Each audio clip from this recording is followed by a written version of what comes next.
प्रिय छात्रों, जैसा कि अभी आप लोगों का 15 अक्टूबर 2022 को पीटी का एग्ज़ाम हुआ है, जो 2 दिनों में संपन्न हो रहा है, 15 अक्टूबर और 16 अक्टूबर। तो उसी 15 अक्टूबर 2022 का जो फर्स्ट शिफ्ट का पेपर आप लोगों के ने दिया, उसी का मैं जीएस वाला पोर्शन आप लोगों के सामने सॉल्व कराने जा रहा हूँ। अब क्वेश्चन नंबर 1, और क्वेश्चन नंबर 1 ये है कि कौन सी गैस ग्लोबल वार्मिंग के लिए जिम्मेदार है? तो आंसर इसका हो जाएगा ग्रीन हाउस गैस। अगला क्वेश्चन हम लोग देखते हैं। अगला क्वेश्चन ये है कि निमोनिया मानव शरीर के निम्नलिखित में से किस अंग को प्रभावित करता है? तो आंसर हो जाएगा आपका फेफड़ा। और फेफड़े निमोनिया से आपका फेफड़ा अंग सबसे ज़्यादा प्रभावित होता है। क्वेश्चन नंबर 3, निम्नलिखित में कौन सा वनस्पति रेशा नहीं है? तो आंसर हो जाएगा इसका नायलॉन। और ये बाकी आपके कॉटन हो गए, जूट हो गए, फ्लैक्स हो गए, ये सभी वनस्पति रेशा के अंतर्गत आते हैं, जबकि नायलॉन आपका वनस्पति रेशा के अंतर्गत नहीं आता। क्वेश्चन नंबर 4, तारों का रंग निम्न में किस पर निर्भर करता है? तो आंसर हो जाएगा इसका उसके तापमान पर। तो तारों का रंग उसके तापमान पर निर्भर करता है। अब आते हैं क्वेश्चन नंबर 5। संभवतः क्वेश्चन नंबर 5 जो है आपका 5, 6, 7, 8, 9 ये सब आपका 5, 6, 7, 8, 9 ये सारे क्वेश्चन आपका मैथ से रिलेटेड थे। अब आते हैं क्वेश्चन नंबर 10 पे। और क्वेश्चन नंबर 10 ये है कि पादप कोशिका भित्ति निम्नलिखित में किससे बनी होती है? तो इसका आंसर हो जाएगा सेल्यूलोज। और इसी सेल्यूलोज से पादप कोशिका भित्ति का निर्माण होता है। क्वेश्चन नंबर 11,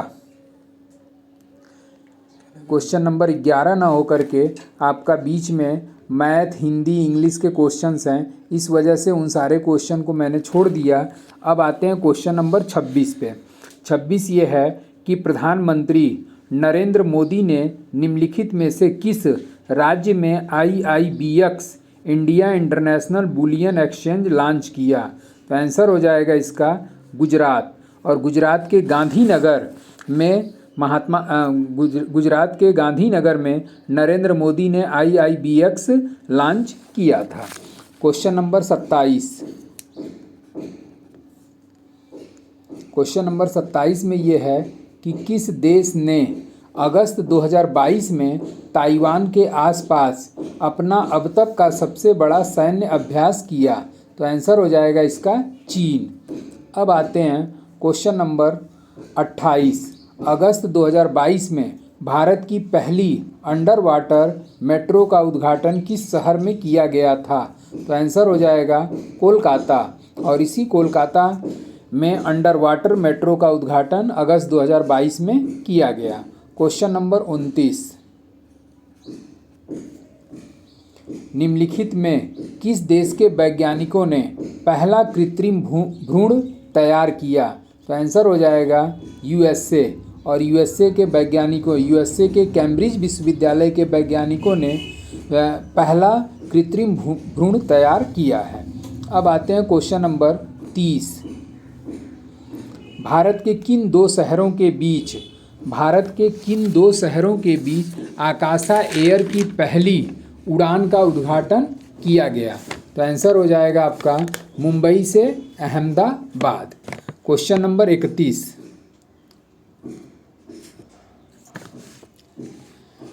आज़ादी का अमृत महोत्सव के तहत बढ़े चलो अभियान निम्नलिखित में किस केंद्रीय मंत्रालय द्वारा शुरू किया गया? तो आंसर हो जाएगा A, संस्कृति मंत्रालय। अब आते हैं क्वेश्चन नंबर 32 पे। भारतीय सेना ने जुलाई 2022 में निम्नलिखित एक अखिल भारतीय उपग्रह संचार अभ्यास का आयोजन किया, उसका क्या नाम था? तो इसका आंसर हो जाएगा स्काई लाइट। और इसी स्काई लाइट अखिल भारतीय उपग्रह संचार अभ्यास का आयोजन स्काई लाइट के नाम से किया गया। अब आते हैं क्वेश्चन नंबर 33, किस केंद्रीय मंत्री की अध्यक्षता में किस केंद्रीय मंत्री की अध्यक्षता में चंडीगढ़ में नशीली दवाओं के तस्करी और राष्ट्रीय सुरक्षा पर एक राष्ट्रीय सम्मेलन आयोजित किया गया? आंसर हो जाएगा सी, अमित शाह। अब आते हैं क्वेश्चन नंबर 34। कौन सा राज्य भारत में पहला हर घर जल प्रमाणित राज्य बन गया? आंसर होगा गोवा। और गोवा जो है हर घर जल प्रमाणित राज्य बनने वाला भारत का पहला राज्य हुआ। अगला क्वेश्चन कि निम्नलिखित में कौन सा भारत का पड़ोसी देश नहीं है? तो इसका आंसर हो जाएगा यूएई, संयुक्त अरब अमीरात, जबकि बाकी जो हैं वो भारत के पड़ोसी देश के रूप में शामिल हैं। और इसका वीडियो हमने एक तरीके से आपके स्थल सीमा को छूने वाले भारतीय पड़ोसी देश और उसके साथ साथ जल सीमा को छूने वाले भारतीय पड़ोसी देश का हमने ट्रिक अपने YouTube चैनल पे इस चीज़ को विधिवत या व्याख्या के रूप में डाला हुआ है। अब आते हैं क्वेश्चन नंबर 36 पे। क्वेश्चन नंबर 36 कि निम्नलिखित में किस IIT ने भारतीय भाषा के प्रौद्योगिकी को आगे बढ़ाने के लिए A14 भारत में नीले कणी केंद्र की शुरुआत किया? तो आंसर हो जाएगा IIT Madras. Answer IIT Madras. अब आते हैं क्वेश्चन नंबर 37। क्वेश्चन नंबर 37 कि स्वतंत्रता के बाद भाषा के आधार पर बने भारत के पहले राज्य का नाम बताइए? तो आंसर हो जाएगा इसका आंध्र प्रदेश। और आंध्र प्रदेश जो था भाषा के आधार पर गठित पहला राज्य घोषित किया गया। और इसके संबंध में भी हमने व्याख्या पूर्वक वीडियो पॉलिटी की क्लास में अखंड भारत के नाम से विधिवत इसकी समिति वगैरह के बारे में बताते हुए इसका व्याख्या हमने कर दिया है, इसको आप लोगों ने देखा होगा। क्वेश्चन नंबर 38 कि लोकसभा में पद धारण करने की न्यूनतम आयु है? तो लोकसभा में पद धारण करने की जो न्यूनतम आयु निर्धारित है वो 25 वर्ष है, जबकि राज्यसभा में पद धारण करने की न्यूनतम आयु 30 वर्ष निर्धारित है। क्वेश्चन नंबर 39 अंतर्राष्ट्रीय जैव विविधता दिवस किस तारीख को मनाया जाता है? तो अंतर्राष्ट्रीय जैव विविधता दिवस जो है आपका 22 मई को प्रत्येक वर्ष मनाया जाता है। निम्नलिखित में कौन सा 40 नंबर क्वेश्चन, निम्नलिखित में कौन सा विश्व का सबसे बड़ा नदी द्वीप है? तो आंसर हो जाएगा आपका डी, माजुली द्वीप। और ये माजुली द्वीप जो है ब्रह्मपुत्र नदी पर निर्मित है, जो आसाम में स्थित है, जो विश्व का सबसे बड़ा नदी द्वीप के रूप में जाना जाता है। क्वेश्चन नंबर 41 कि निम्नलिखित में हंगरी की राष्ट्रीय मुद्रा क्या है? तो आंसर हो जाएगा हंगरियन फोरिंट। हंगरियन फोरिंट जो है वो हंगरी की राष्ट्रीय मुद्रा है। क्वेश्चन नंबर 42 अंतर्राष्ट्रीय ओलंपिक समिति का मुख्यालय है कहाँ स्थित है या कहाँ है? तो आंसर हो जाएगा आपका स्विट्जरलैंड। और ये हमने करंट अफेयर्स की क्लास में आपको ओलंपिक का जब करंट अफेयर्स बताया तो उसी में स्टैटिक जीके के रूप में हमने बताया हुआ है कि अंतर्राष्ट्रीय ओलंपिक समिति का मुख्यालय लुसाने स्विट्जरलैंड में स्थित है। क्वेश्चन नंबर 43 कि निम्नलिखित में कौन सी प्रसिद्ध पुस्तक पावर्स ऑफ द माइंड्स लिखी है? मतलब पावर्स ऑफ द माइंड किसने लिखा है? तो आंसर हो जाएगा स्वामी विवेकानंद। और इसी स्वामी विवेकानंद के द्वारा पावर्स ऑफ द माइंड नामक पुस्तक लिखी गई है। क्वेश्चन नंबर 44 UNFCCC का क्या अर्थ है? तो आंसर हो जाएगा United nation frameworks convention on climate change. तो इसका 44 का आंसर ए। अब आते हैं क्वेश्चन नंबर 45 नौटंकी भारत के किस राज्य का लोक नृत्य है? तो जाहिर सी बात है कि नौटंकी ज़्यादातर उत्तर प्रदेश में ही आपके नौटंकी बाज दिखाई देते हैं, तो उत्तर प्रदेश का लोक नृत्य आपका नौटंकी है। अब आते हैं क्वेश्चन नंबर 76 कि किस स्थान पर प्रथम बौद्ध संगीति का आयोजन किया गया था? तो प्रथम बौद्ध संगीति का आयोजन आपका राजगीर में, राजगीर को राजगृह भी कहते हैं, तो इससे कन्फ्यूज़न आप लोगों को क्रिएट ना हो। और ये हमने जितनी भी चारों बौद्ध संगीतियाँ हुआ था उस चारों बौद्ध संगीतियों का ट्रिक अकायक राबी पक के नाम से YouTube वीडियो पे हमने डाल चुका था। अब आते हैं क्वेश्चन नंबर 77 और 77 में वह कौन व्यक्ति है जिसका नाम देवानामपिय या पियदस्सी भी था। ये कभी कभी देवानामपिय है, पियदस्सी है, तो ये देवानांग प्रिय और दूसरा इसका प्रियदर्शी के रूप में सम्राट अशोक को जाना जाता था, जिसकी ये उपाधि हुआ करती थी। अब आते हैं क्वेश्चन नंबर 78। संगमरमर का पिएत्रा ड्यूरा या रंगीन पत्थर की जड़ाई का काम के समय बहुत लोकप्रिय हुआ। तो आंसर हो जाएगा शाहजहां। और इसी शाहजहां के द्वारा ताजमहल में जो रंगीन पत्थर में जड़ाई की गई थी, रंगीन पत्थरों की जो जड़ाई की गई थी, उसे पिएत्रा ड्यूरा के नाम से जाना जाता है। और ये शाहजहां ने रंगीन पत्थर ताजमहल के निर्माण में इटली से मंगवाया था। अब आते हैं क्वेश्चन नंबर 79 और 79 निम्नलिखित में किस युग में तांबे का पहली बार उपयोग किया गया था। आंसर हो जाएगा ताम्रपाषाण युग। अब आते हैं क्वेश्चन नंबर 80। भूदान आंदोलन निम्नलिखित में से किसके द्वारा शुरू किया गया। तो आंसर हो जाएगा आपका विनोबा भावे। और इसी विनोबा भावे के द्वारा भूदान आंदोलन की शुरुआत आंध्र प्रदेश से की गई थी। कभी कभी इसके गांव का भी नाम पूछ देता है और वो गांव के नाम में आपका आंध्र प्रदेश के एक गांव से इन्होंने भूदान आंदोलन की शुरुआत किया था। दांडी नामक यात्रा के दौरान निम्नलिखित में किस सामाजिक कार्यकर्ता ने गांधी जी को आंदोलनों को केवल पुरुषों तक सीमित न रखने के लिए राजी किया था। तो आंसर हो जाएगा कमला देवी चट्टोपाध्याय। और इन्हीं के द्वारा ये प्रस्तावित किया गया कि आप अपने आंदोलन में महिलाओं को भी एंट्री प्रदान करें। Question number 82। जब ईस्ट इंडिया कंपनी की स्थापना हुई तब भारत निम्नलिखित में किसका शासन था। तो आंसर हो जाएगा मुग़ल बादशाहों का। और उसी मुग़ल बादशाह में आपका जो अकबर का शासनकाल है, उसी अकबर के शासनकाल में ईस्ट इंडिया कंपनी की स्थापना की गई थी। अब आते हैं क्वेश्चन नंबर 83।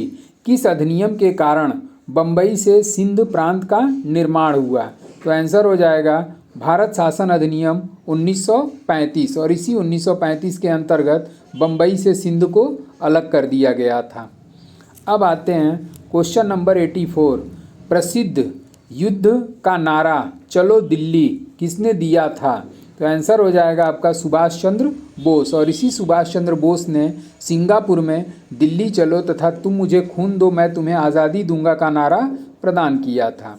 Question number 85। राष्ट्रवाद की पहली स्पष्ट अभिव्यक्ति निम्नलिखित में किस क्रांति के साथ हुई थी। तो आंसर हो जाएगा इसका फ्रांसीसी क्रांति। और ये फ्रांसीसी क्रांति आपका 1789 ईस्वी में हुई थी, जिसके अंतर्गत राष्ट्रवाद की पहली स्पष्ट अभिव्यक्ति दिखाई दिया था। क्वेश्चन नंबर 86 और 86 में कि भारत में अक्टूबर की गर्मी का मुख्य कारण क्या है। तो भारत में गंगा के मैदानी इलाकों में अल्प दाब तंत्र जो है अक्टूबर में गर्मी होने का मुख्य उदाहरण माना जाता है। लो प्रेशर के कारण अक्टूबर में भारत में गर्मी पड़ती है। अब क्वेश्चन नंबर 87। भारतीय मानक समय ग्रीनविच माध्य समय GMT कितना आगे है। तो आंसर हो जाएगा 5.5 घंटा। अब आते हैं क्वेश्चन नंबर 88। कौन सी जनसंख्या वितरण को प्रभावित करने वाला आर्थिक कारण नहीं है। तो आंसर हो जाएगा पानी की उपलब्धता।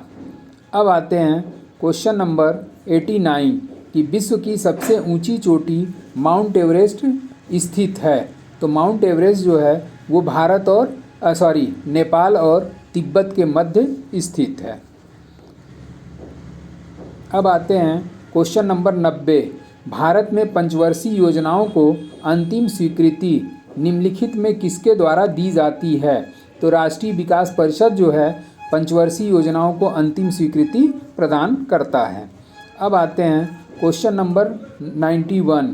किसी भी विकासशील अर्थव्यवस्था के प्रारंभिक चरणों में अधिकांश गतिविधियां किस क्षेत्र से संबंधित होती हैं। तो आंसर हो जाएगा तृतीयक क्षेत्र। क्वेश्चन नंबर 92, कौन सी हरित क्रांति के रणनीति का हिस्सा था? तो उच्च उपज देने वाली किस्मों की बीज, सिंचाई, रासायनिक उर्वरक और पीड़कनाशी, ये सभी। तो आंसर हो जाएगा उपरोक्त सभी, क्योंकि हरित क्रांति में उच्च बीज तकनीकी का विकास किया गया, सिंचाई की व्यवस्था की गई, रासायनिक उर्वरकों का विकास किया गया, जिसके परिणाम स्वरूप हरित क्रांति के परिणाम स्वरूप भारत में 5 गुना फसल में वृद्धि की गई थी, जिसमें सबसे ज़्यादा वृद्धि आपका गेहूं के उपज में दिखाई दिया। क्वेश्चन नंबर 93, कि निम्नलिखित में किस नदी को बिहार का शोक कहा जाता है? तो आंसर हो जाएगा आपका कोसी, और कोसी नदी को बिहार का शोक कहते हैं। 94, कि निम्नलिखित में कौन सा सार्वजनिक क्षेत्र का उपक्रम संसद के तहत एक विशेष कानून पारित करके स्थापित किया गया है? तो आंसर हो जाएगा वैधानिक निगम। क्वेश्चन नंबर 95, भारत की संघ कार्यकारिणी में कौन शामिल नहीं है? तो आंसर हो जाएगा आपका राज्यों के मुख्यमंत्री, और ये राज्यों के मुख्यमंत्री जो हैं संघ कार्यकारिणी में शामिल नहीं होते, बल्कि ये राज्य कार्यकारिणी में शामिल होते हैं। बाकी आपके राष्ट्रपति, प्रधानमंत्री, उपराष्ट्रपति सभी संघ कार्यपालिका के अंग माने जाते हैं। क्वेश्चन नंबर 96, कौन सा एक वाणिज्यिक बैंक नहीं है? तो आंसर हो जाएगा सिडबी। सिडबी जो है एक वाणिज्यिक बैंक नहीं है, बाकी सभी आपके कॉमर्शियल बैंक के रूप में दर्ज हैं। क्वेश्चन नंबर 97, कि भारत में राष्ट्रीय मानवाधिकार आयोग किस मंत्रालय के अधीन आता है? तो आंसर हो जाएगा गृह मंत्रालय के अधीन। क्वेश्चन नंबर 98, निम्नलिखित में किसी केंद्र शासित प्रदेश में उच्च न्यायालय स्थापित करने का अधिकार है? तो संसद जो है वो उच्च न्यायालय स्थापित करने का अधिकार रखता है। क्वेश्चन नंबर 99, कौन सा अनुच्छेद भारतीय संविधान के सर्वोच्च न्यायालय की स्थापना से संबंधित है? तो अनुच्छेद 124, और इसी अनुच्छेद 124 में सर्वोच्च न्यायालय की स्थापना और गठन के बारे में प्रावधान किया गया है। क्वेश्चन नंबर 100, के पास मौलिक अधिकार को लागू करने की शक्ति है? तो मौलिक अधिकार लागू करने की शक्ति सर्वोच्च न्यायालय तथा उच्च न्यायालय में निहित है, और यही सर्वोच्च न्यायालय आर्टिकल 32 और उच्च न्यायालय 226 के अंतर्गत मौलिक अधिकारों को लागू करने की शक्ति रखता है। तो इस तरीके से ये आपका जीएस का पार्ट हमने टोटल सॉल्व करा दिया, और बाकी पोर्शन आप किसी अन्य एक्सपर्ट से ले करके आप लोग अपने पूरे पेपर का वैल्यूएशन या मूल्यांकन कर सकते हैं। अब इसके बाद से आपका सेकंड शिफ्ट वाला भी पेपर हम आपको अपलोड करेंगे। उसके साथ साथ 16 तारीख को जो भी पेपर जैसे ही हमको अवेलेबल होगा वो सभी आपको प्रोवाइड कराने की कोशिश करूँगा। Thank you so much.